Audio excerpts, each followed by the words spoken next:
good to be with you. A recent survey, which was conducted by a US company, highlighted a very significant gap in how organizations approach AI. It showed that more than a third of all companies, this is in the US, either ban the use of AI outright or are fully silent on its use, not having any kind of explicit policy or guidelines to help employees find their way. What is interesting is that data reveals that 11% of all companies ban AI fully, but 40% of knowledge workers in these organizations are actually using AI regularly. And in companies without clear policies, this number rises to 60%. This phenomenon is sometimes called shadow AI, the unauthorized and sometimes unsafe use of AI tools. Now, why is this risky? Most employees in these companies are using free versions of AI tools, which means they're using the worst models that are less efficient. And these people typically will have less training, they will have less awareness of the caveats and the risks, such as how to use AI responsibly and what to avoid when it comes to sharing data. What does this tell us? It tells us we need guidelines, not just sort of globally, but also within companies.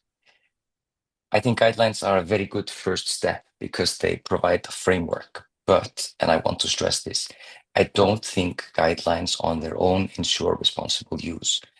I think what we need is a combination of guidelines, of education, where we equip employees with the skills, with the knowledge to use AI effectively and responsibly. And I think we need an ongoing discussion where we foster a culture where employees understand how to use AI and what they need to disclose about their use.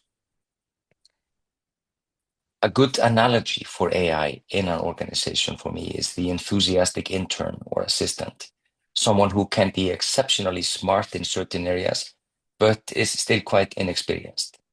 Like any intern or assistant, AI tools need guidance and they need oversight to be fully effective.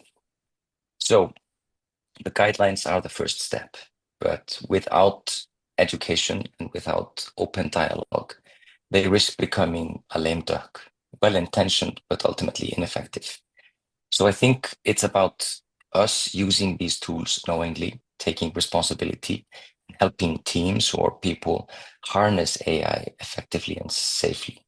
And I think that's the way to responsible AI, where we are deliberate, where we are aware, and where we are clear.